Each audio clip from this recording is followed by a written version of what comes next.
So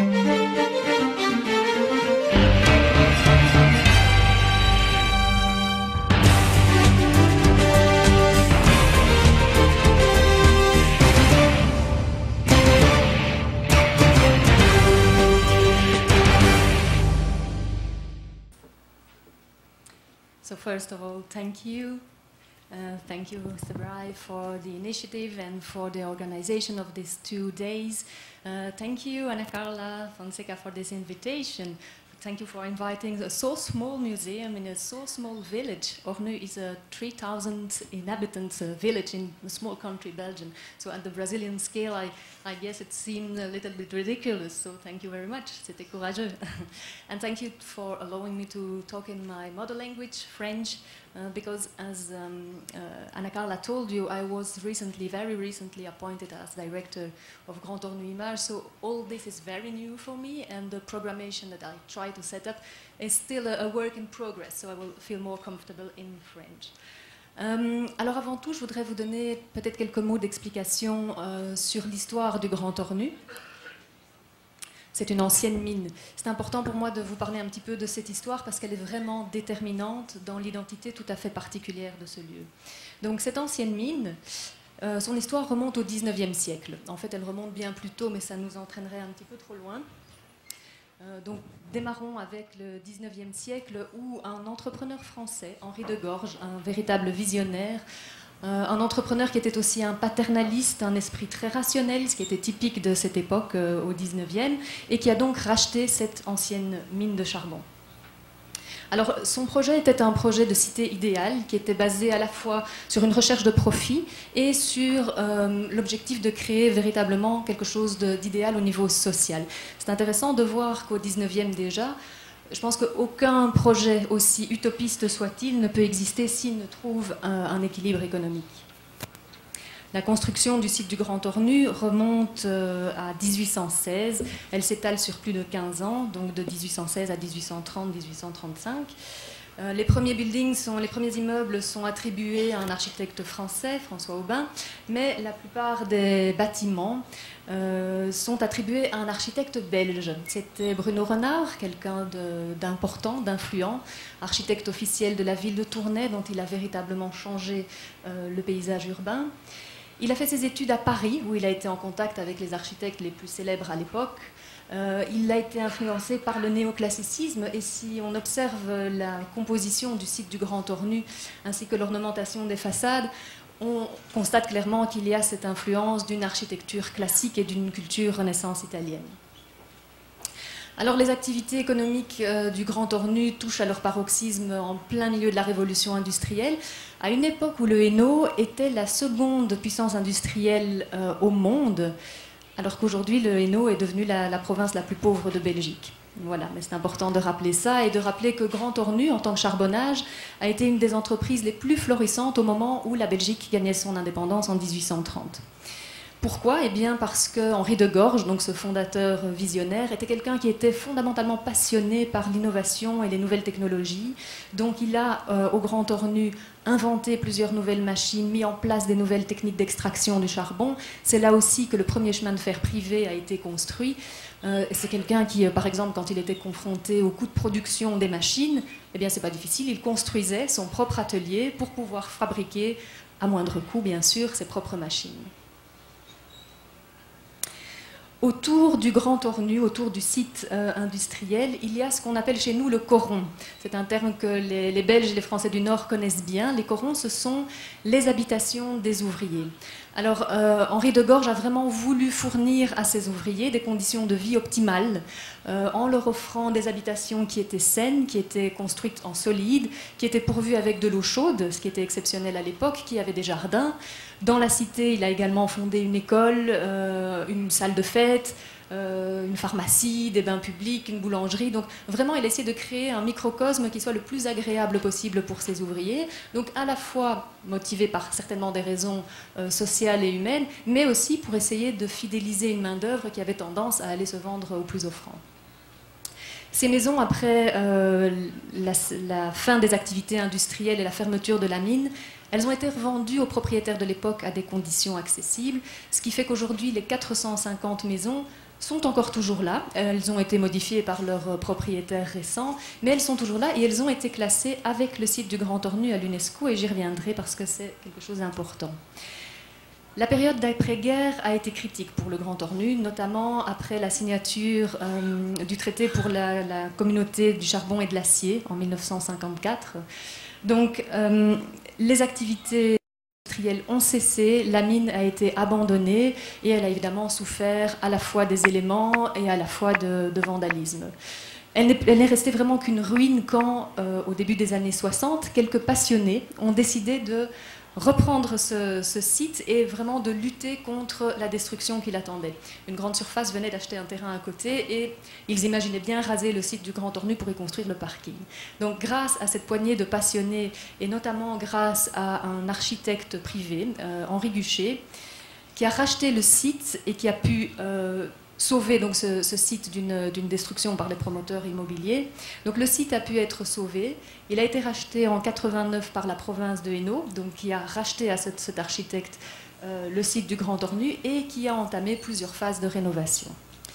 Alors la province de Hainaut a donc racheté le site et a fondé une association, Grand Ornu Images, que je dirige donc aujourd'hui depuis quelques mois, qui a fondé donc ses bureaux sur place et qui poursuit encore aujourd'hui une triple mission.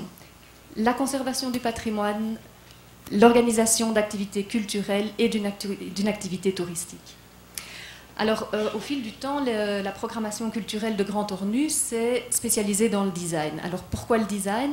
D'abord parce qu'il n'existait pas en Belgique francophone. Vous savez que la Belgique est séparée en deux parties. Il y a la partie néerlandophone au nord, francophone au sud.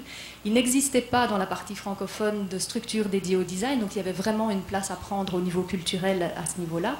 Et puis aussi parce que le fondateur, toujours ce fameux Henri de Gorge dont je vous parlais tout à l'heure, était un type qui était passionné à la fois, on l'a dit, par les innovations techniques et par l'esthétique, comme on peut le voir à travers l'architecture très soignée du site. Donc à l'intersection entre l'innovation technique et l'esthétique, eh bien, on trouve ce qu'on peut appeler le design. Alors Grand Ornu a organisé toute une série d'expositions dédiées à des designers majeurs ou de futurs designers majeurs. Grand Ornu a par exemple été la première structure à dédier une exposition monographique à Martin Zekeli. Elle a montré aussi d'autres designers comme les frères Bouroulec, Andrea Branzi, mais également des jeunes talents en devenir, et a montré aussi des expositions thématiques sur des sujets importants.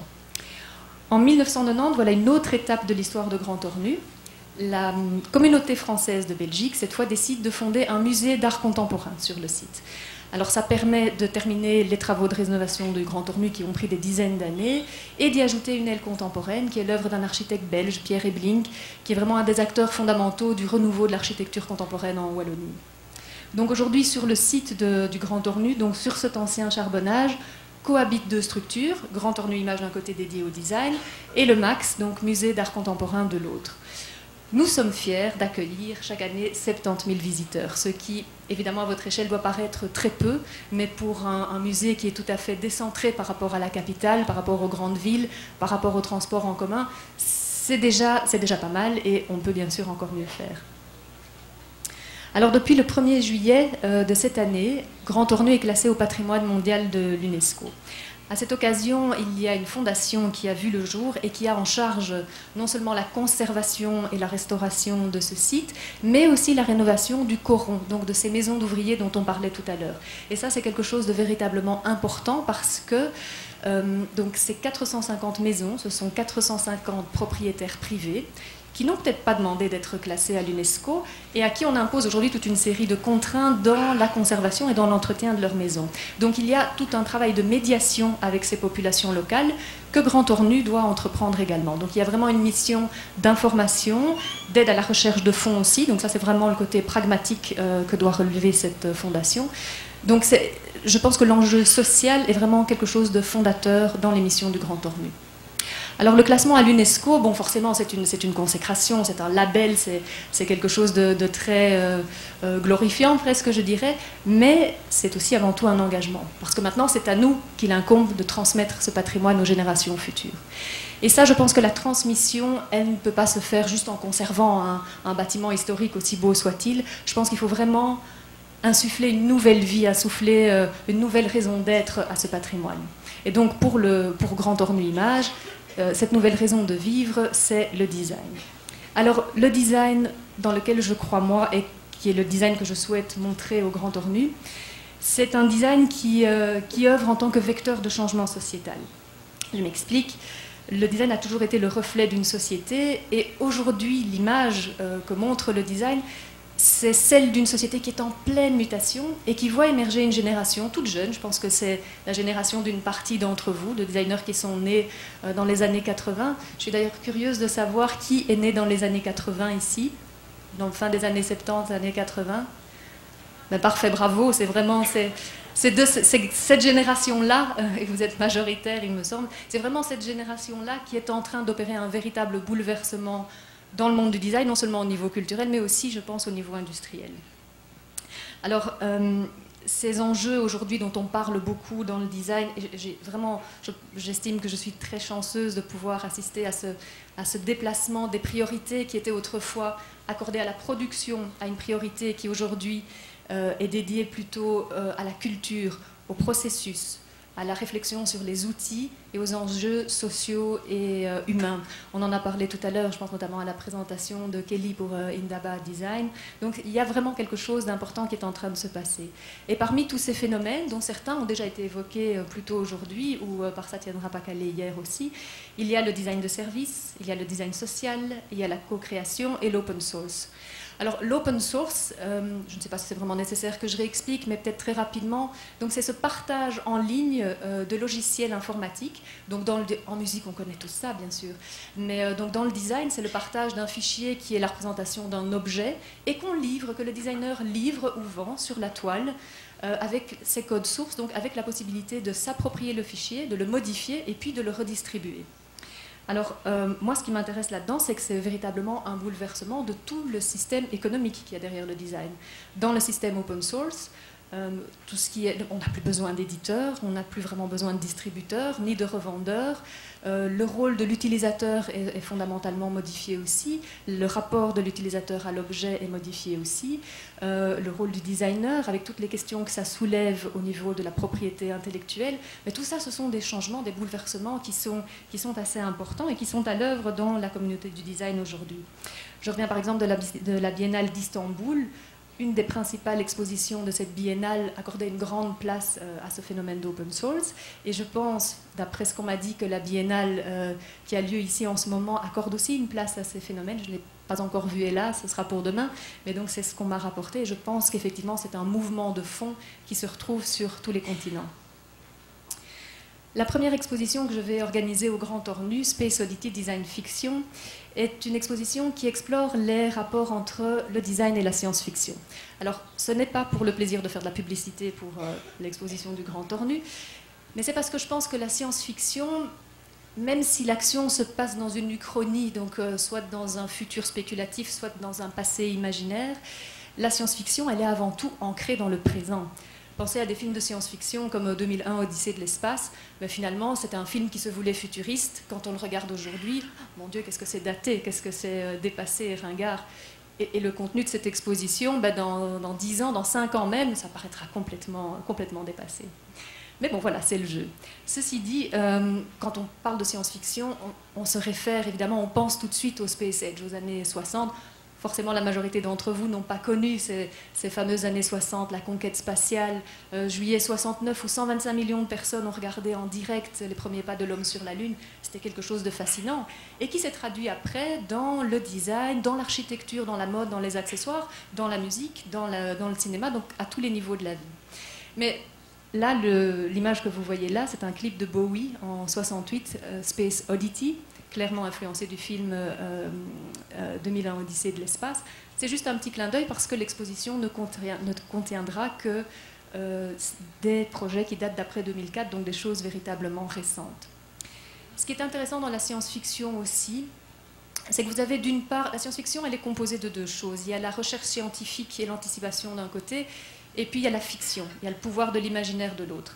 Alors la première partie de l'exposition, elle fait vraiment la part belle à ce pouvoir de l'imagination et à tous les thèmes qui traversent la science-fiction et qu'on retrouve parfois de façon consciente, parfois de façon tout à fait inconsciente dans le travail de certains designers.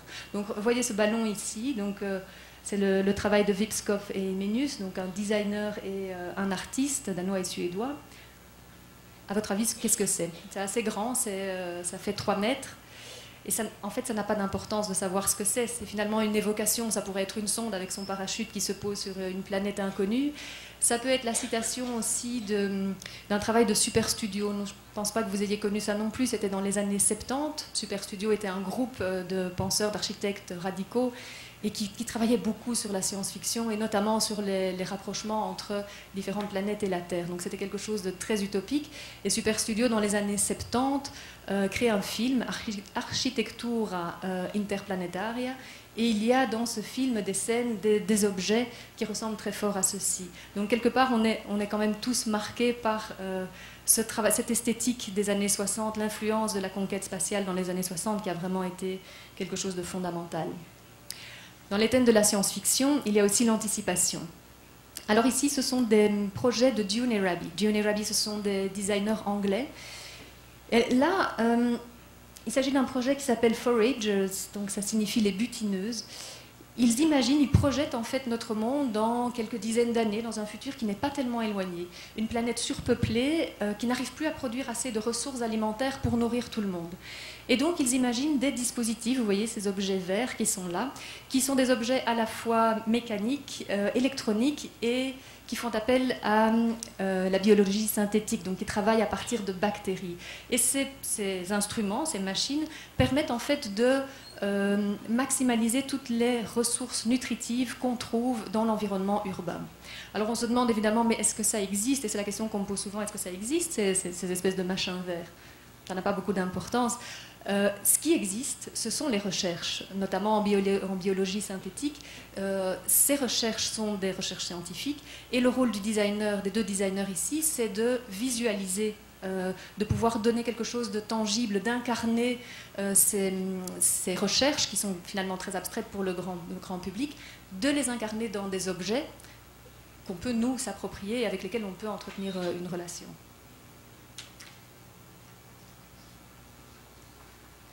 Alors, ceci, c'est juste un petit clin d'œil parce que, voilà, ce sont les frères Campana, vous les avez reconnus. Et c'est simplement pour dire que dans la science-fiction, il y a aussi une part de magie. Et cette Black Iron Chair a quelque chose de magique, on dirait une apparition. Toutes ces petites baguettes qui ont l'air de flotter comme ça en l'air. Finalement, il y a quelque chose d'assez fantastique dans cet objet-là. La seconde partie de l'exposition, et ça c'est vraiment ce qui nous intéresse aujourd'hui dans ce thème New Design for a New World, ce sont les technologies actuelles avec lesquelles les designers créent aujourd'hui. Bien sûr, la révolution numérique, les nouveaux outils informatiques ont opéré une révolution en architecture, en design, en création en général et dans l'industrie. L'impression 3D, ça tiendra, on a parlé déjà aussi. Enrique, ce matin, y a fait allusion aussi. Je ne vais pas vous réexpliquer ce que c'est. C'est un procédé de stéréolithographie qui permet de créer des objets, toute une pièce, en imprimant, couche après couche, différentes strates, qui permettent donc de matérialiser ce genre d'objets avec des architectures parfois très très complexes, qui n'étaient pas possibles dans l'industrie traditionnelle. Donc on assiste ici vraiment à l'émergence de nouvelles formes. Alors l'impression 3D, ça n'est pas quelque chose de nouveau. Le premier brevet date de 1984, mais on en parle de plus en plus. On montre ça de plus en plus, que ce soit dans le cadre de biennales ou que ce soit dans le cadre de musées. Et pourquoi est-ce qu'on en parle tellement? Mais c'est parce qu'autrefois, cette technique qui était très coûteuse, qui était surtout utilisée par l'industrie lourde, je dirais, ou l'industrie de pointe comme l'industrie médicale, eh bien aujourd'hui, ou pour le prototypage rapide aussi, aujourd'hui, ces machines se sont démocratisées et vous, moi, on pourra bientôt disposer chacun d'une imprimante 3D comme on a tous aujourd'hui une imprimante en 2 dimensions toute simple. Et c'est assez amusant parce que Arthur Clarke, donc l'auteur du livre 2001 Odyssée de l'espace, avait en 64 prédit que les humains auraient un jour une machine qu'il avait appelée le réplicator et qui nous permettrait d'être tout à fait autonomes et de produire nos propres outils, nos propres objets. Bien voilà, ce futur est aujourd'hui réalité. L'impression 3D fait aussi appel, et ça c'est formidable, à la participation de l'utilisateur. Alors ceci, c'est un projet de designer belge, Unfold. Vous voyez là au fond...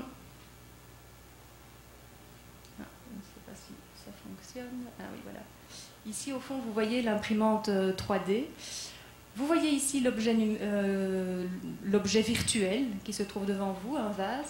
Et ici, ce cadre contient un laser. Les visiteurs de l'exposition ou l'utilisateur est invité en fait à intervenir sur l'objet. Donc voilà l'objet de base. Et l'utilisateur, en passant sa main juste ici dans le cadre, va modeler vraiment la forme ici de ce vase.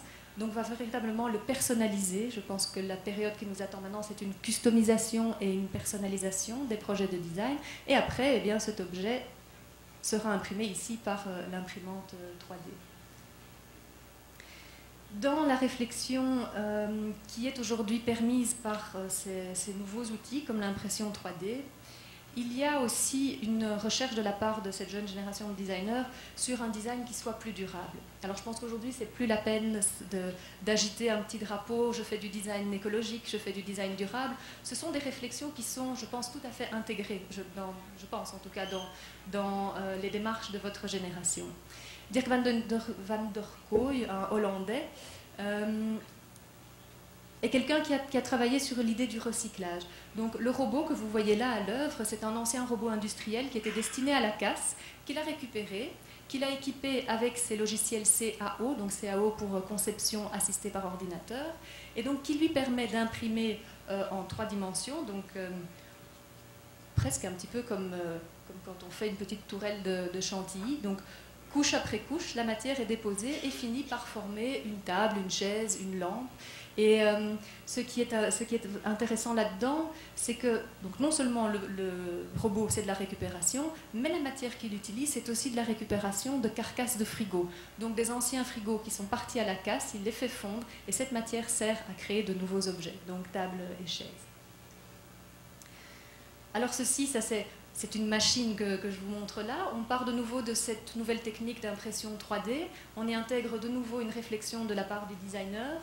Je vais lancer une vidéo et continuer l'explication. Je vais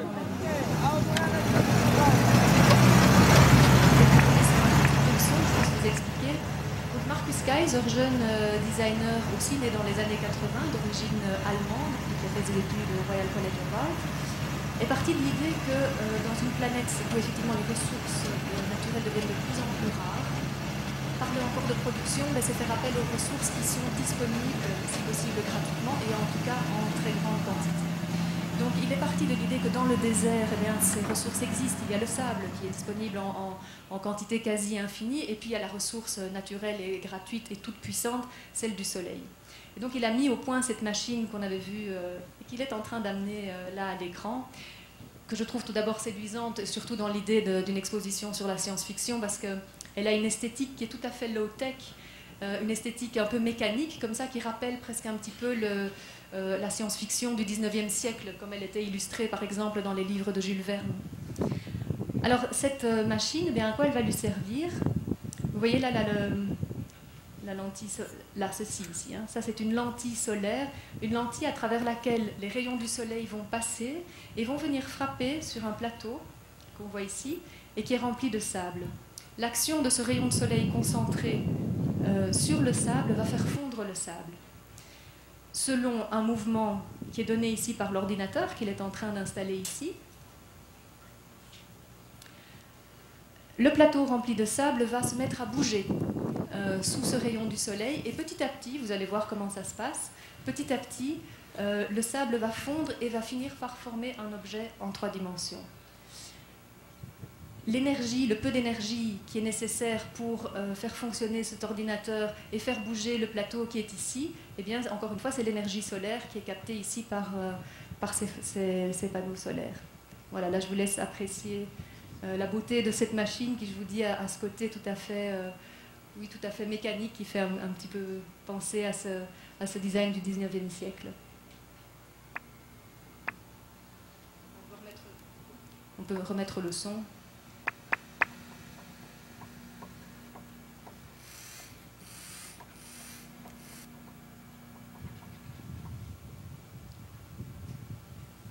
On peu augmenter le son encore pour mieux profiter.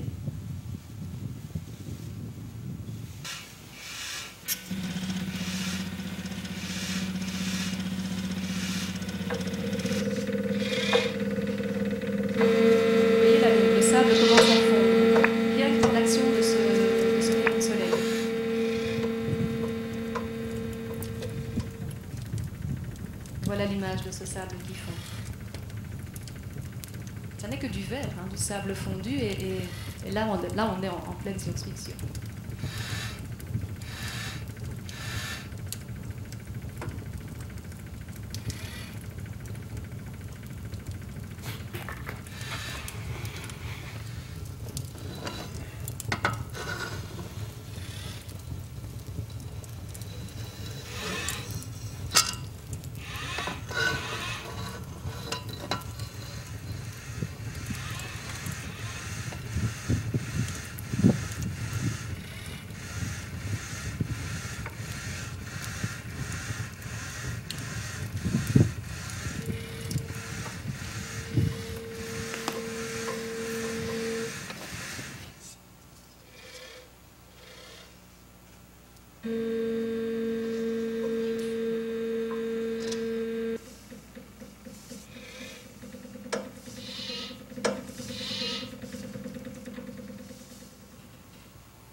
Il fait la démonstration d'un objet qui est relativement complexe, mais l'idée c'est surtout de fabriquer des objets qui soient des objets utilitaires, comme le bol qu'il va fondre maintenant. Ça, je vous laisse imaginer, parce qu'il nous reste peu de temps, donc je vais passer à la suite. Voilà, donc au bout du processus, voilà les objets qu'il arrive à créer. Alors, est-ce que c'est de la science-fiction? Est-ce que c'est une utopie? Est-ce que c'est tout à fait naïf et irréalisable, ou est-ce qu'il y a peut-être là un nouveau modèle économique? Je dirais qu'à ce stade, ça n'est peut-être pas tellement important. Ce qu'il faut voir là-dedans, c'est vraiment le signal d'une génération qui dit aux politiques et qui dit aux entrepreneurs, aux industries, regardez, nous sommes prêts à réfléchir sur des processus, on est prêts à imaginer avec vous de nouvelles solutions, de nouvelles recherches de ressources, et je pense que c'est ça le plus important. Juste pour le plaisir, je vous montre ici cette espèce de champignon atomique. Encore une fois, peu importe l'objet. Moi, c'est le processus qui m'a intéressée. C'est en fait une pâte de plastique, un mélange de plastique et de limaille de fer qui est posé dans une soucoupe et soumis à des champs magnétiques. L'action de ces champs magnétiques sur cette pâte de verre va structurer l'objet et va donner donc ce tabouret, en créant ces espèces d'appendices, d'excroissance comme ça organique un petit peu mystérieuse. Alors là, pour le coup, c'est quelque chose qui est purement anecdotique et décoratif, donc c'est pas tellement l'objet fini, encore une fois, qui est important, mais c'est à nouveau un jeune designer, un Hollandais à nouveau, Jolan van der Wiel, qui réfléchit sur ces nouveaux procédés et qui travaille donc sur la recherche de lois physiques, donc des choses tout à fait naturelles, qu'il réconcilie avec la technique. Et je pense que si on parle d'avenir, si on parle de futur, vous savez, on se demande souvent, est-ce qu'il faut continuer à encourager le progrès à tout prix? Est-ce que c'est la technique qui va nous sauver? Ou est-ce que ce qui est important, c'est de revenir à des choses plus authentiques, à l'artisanat par exemple? Mais moi, je pense que c'est vraiment l'avenir, c'est la réconciliation entre ces deux choses-là. Et je terminerai par ceci, Fragile Future, qui est une lampe, qui est une installation lumineuse de deux designers, encore une fois hollandais, issus de la Design Academy d'Eindhoven, qui en Europe est véritablement une usine à designers penseurs, je dirais. Donc vous voyez, c'est une structure en bronze sur laquelle les designers ont appliqué des LED. Autour de ces LED sont plantées des graines de pissenlit. Alors, est-ce que les traductrices ont trouvé le mot, le nom de cette fleur? A dandelion in English. Donc ce sont ces fleurs sur lesquelles on souffle et dont les petites graines s'éparpillent. Et bien ici, donc toutes ces... Oh. Bon, on ne le voit plus, si on peut me la remettre. Donc toutes ces petites graines de pissenlit ont été fixées à la main. J'aimerais quand même qu'on me la remette. Voilà, Bon, c'est pas grave, ça va défiler. Ont été fixées à la main. Bon, elles sont figées par une résine qui permet évidemment de les conserver, sinon ce ne serait pas quelque chose de durable. Mais là, encore une fois, on a à la fois une technique de pointe et quelque chose qui est beaucoup plus artisanal. Donc l'action de l'homme qui va planter toutes ces petites graines de pissenlit une à une, il y en a des milliers et des milliers, si pas des millions. Et alors il y a aussi ce que les designers peuvent vraiment nous apporter comme valeur ajoutée et qui est de l'ordre de la poésie. Voilà. Et le titre de cette œuvre, Fragile Future, je crois que ça nous remet un petit peu face à nos responsabilités aussi. Le futur, oui, je pense qu'il faut être confiant dans le progrès, dans les techniques, dans l'innovation, sinon on ne serait pas là tous ensemble en train de parler de tout ça. Mais peut-être que le futur a aussi ses côtés fragiles. Voilà. Obrigada. Obrigada.